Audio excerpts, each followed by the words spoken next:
Assalamualaikum warahmatullahi wabarakatuh. Kami dari kelompok 6 ingin mempresentasikan hasil kerja kelompok kami atau memaparkan sebuah materi dengan judul penggunaan tanda baca dalam pemenuhan mata kuliah pendidikan bahasa Indonesia. Sebelum melanjutkan ke materi, izinkan kami dari kelompok 6 memperkenalkan diri terlebih dahulu, yang terdiri dari saya sendiri, Zalma Nindya Pangestika, NPM 2013031002,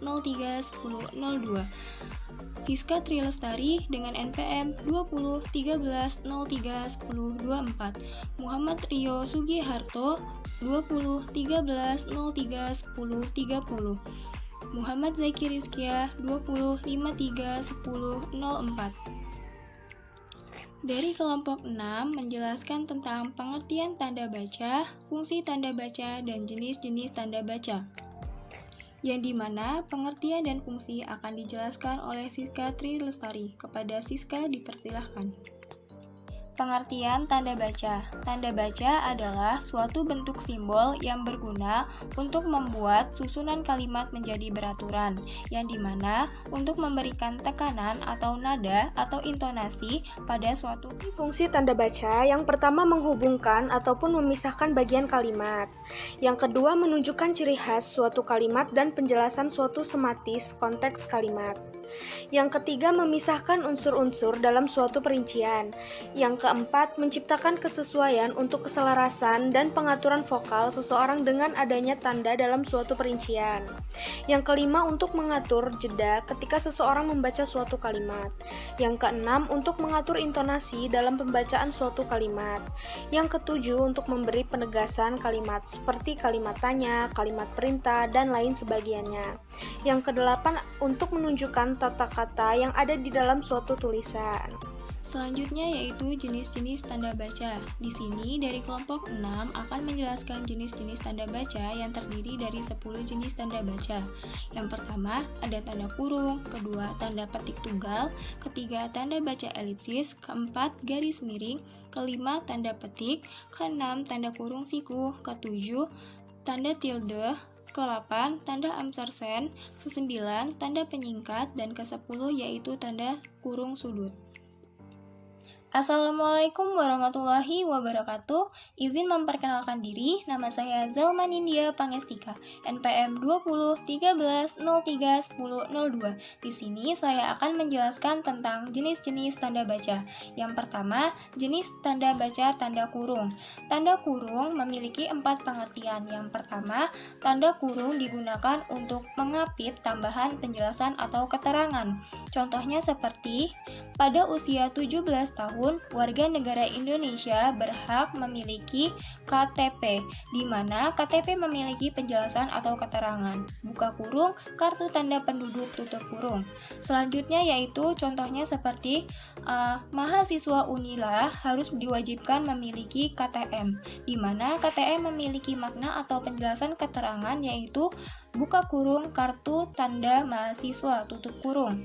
Selanjutnya adalah contohnya pada siswa-siswi kelas 10 IPS 1 mendapatkan nilai di bawah KKM, di mana KKM memiliki penjelasan atau keterangan yaitu buka kurung, kriteria, ketentuan minimal tutup kurung. Selanjutnya yaitu yang kedua, jenis pada tanda kurung. Tanda kurung mengapit keterangan atau penjelasan yang bukan merupakan integral pokok pembicaraan. Contohnya seperti satelit Palapa, di mana Palapa ini memiliki penjelasan atau keterangan pada pokok pembicaraan yaitu sumpah yang dikemukakan oleh Gajah Mada. Selanjutnya yaitu contoh kedua, seperti di mana contoh kedua yaitu pertumbuhan penjualan tahun ini. Buka kurung, lihat pada tabel 9, tutup kurung, di mana pada buka kurung dan tutup kurung penjelasan tabel tersebut merupakan pokok integral pembicaraan. Selanjutnya yaitu contoh ketiga, yaitu sajak Tranggono yang berjudul Ubud. Ubud memiliki makna buka kurung, nama dan tempat pada suatu kota di Bali, tutup kurung. Selanjutnya yaitu tanda kurung digunakan untuk mengapit angka atau huruf yang merinci pada urutan keterangan. Seperti contohnya adalah dalam manajemen dibutuhkan A buka kurung A tutup kurung metode, B buka kurung tutup kurung buka kurung B tutup kurung materials, buka kurung C tutup kurung money, buka kurung D tutup kurung material. Contoh yang kedua yaitu bauran pemasaran melakukan masalah, buka kurung A tutup kurung produk, buka kurung B tutup kurung harga, buka kurung C tutup kurung tempat, dan buka kurung D tutup kurung promosi. Selanjutnya yaitu tanda kurung digunakan untuk mengapit huruf atau kata kehadirannya di dalam teks dapat dihilangkan, seperti penulisan pada kalimat asing. Contohnya adalah kata kokaine diserap ke dalam bahasa Indonesia dan huruf E pada belakang kata kokaine itu dihilangkan sehingga dibaca menjadi kokain, buka kurung A tutup kurung. Selanjutnya yaitu perjalanan kami menuju buka kurung kota tutup kurung Yogyakarta, sehingga buka kurung kota tutup kurung itu dihilangkan karena sudah menunjukkan nama Yogyakarta adalah sebuah kota. Selanjutnya, di sini saya akan menjelaskan tentang tanda petik tunggal. Tanda petik tunggal adalah tanda petik tunggal mengapit petikan yang tersusun di dalam petikan lain. Contohnya seperti tanya Ihsan, tanda petik 2, kau dengar bunyi, tanda petik 1, kring kring kring, tanda petik tunggal tadi, tanda tanya. Gimana? Tanda petik tunggal kring kring kring itu adalah menunjukkan sebuah makna. Yang kedua contohnya adalah waktu ku buka pintu depan, ku dengar teriakan anakku, ibu, bapak pulang. Dan rasa letihku lenyap seketika, ujar Pak Ilham. Di mana ibu, bapak pulang diberi tanda petik tunggal merupakan sebuah pemaknaan yang sebenarnya yang dikatakan.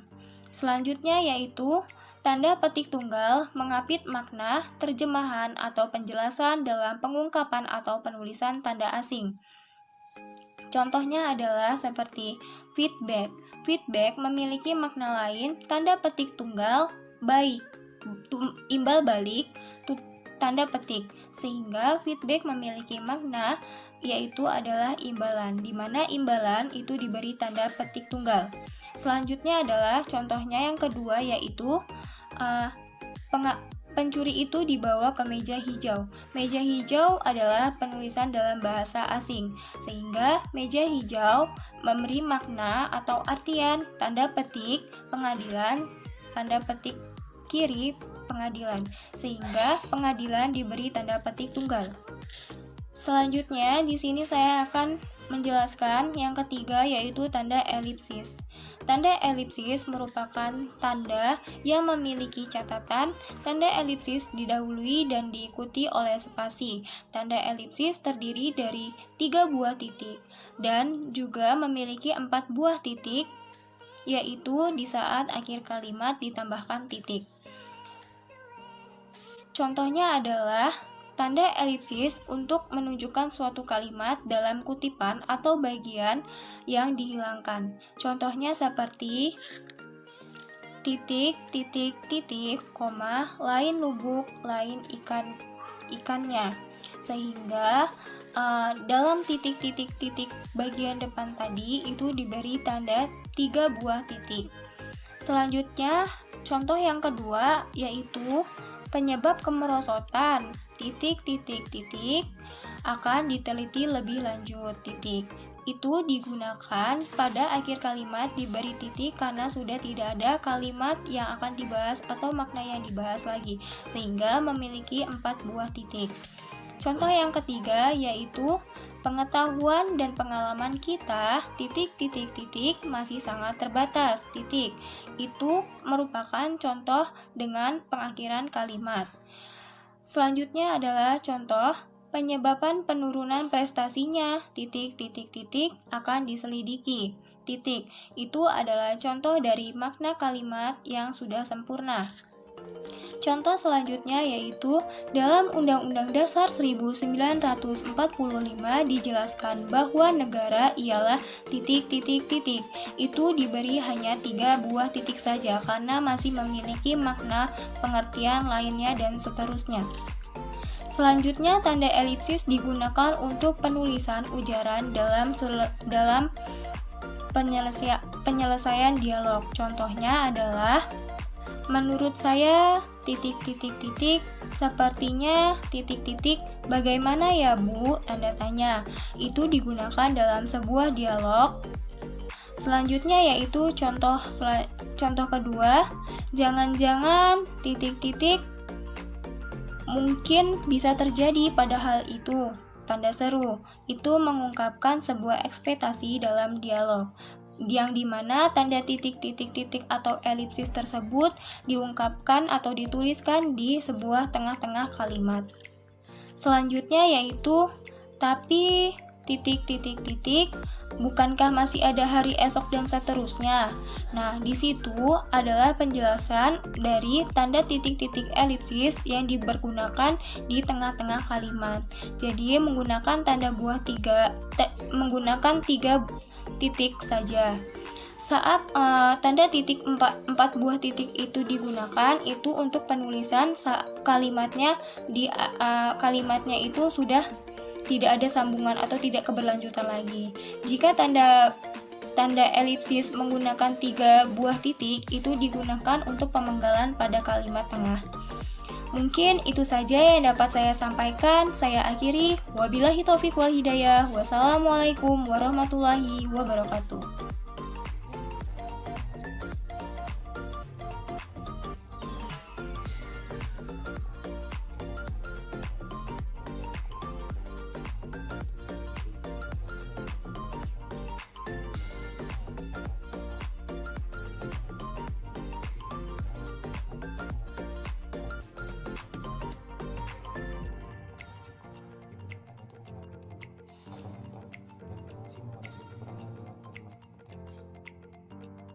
Tanda tidal atau tanda gelombang merupakan tanda yang sering ditemui dalam kamus. Menurut KBBI, tidal ini merupakan tanda yang menggantikan sublema yang terdapat dalam deskripsi kamus atau dalam contoh penggunaannya. Sublema sendiri adalah turunan dari kata yang ada di dalam kamus. Memperkenalkan diri, nama saya Muhammad Zaki Rizkia, NPM 2053031004. Baik, di sini saya akan menjelaskan pengertian dari tanda ampersand. Tanda ampersand adalah tanda baca yang merupakan simbol dari kata sambung atau bisa dengan dan digunakan untuk kalimat. Tanda ini juga sering digunakan dalam sebuah nama perusahaan. Contohnya dari tanda ampersand yaitu ada pada logo brand Johnson & Johnson. Dan yang selanjutnya adalah tanda baca penyingkat. Tanda baca penyingkat atau apostrof merupakan salah satu tanda baca yang ada di dalam bahasa Indonesia. Seperti tanda baca lainnya, tanda baca disebutkan dengan tutup kurung tanda petik atas tutup kurung. Ini penggunaannya telah diatur oleh kaidah ejaan yang baik dan benar, di mana penggunaan tanda baca tersebut telah dibahas sebelumnya pada artikel penggunaan tanda elipsis dan tanda penyingkat apostrof. Disebutkan bahwa tanda penyingkat atau apostrof digunakan untuk 2 hal, yaitu penyingkat suatu kata serta penyingkat angka suatu tahun. Penyingkat 2 hal tersebut dilakukan dengan cara menghilangkan beberapa bagian dari kata atau angka suatu tahun tersebut. Contohnya dari tanda penyingkat yaitu dia kan ku surati, tutup kurung tanda petik atas kan sama dengan akan.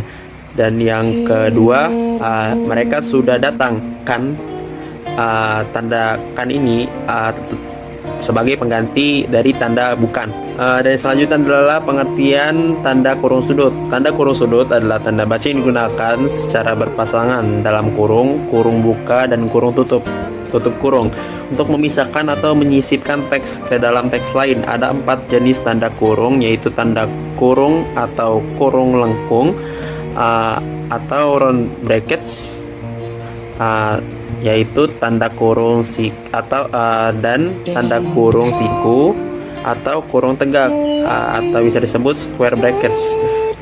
Ada lagi tanda kurung kurawal atau curly brackets,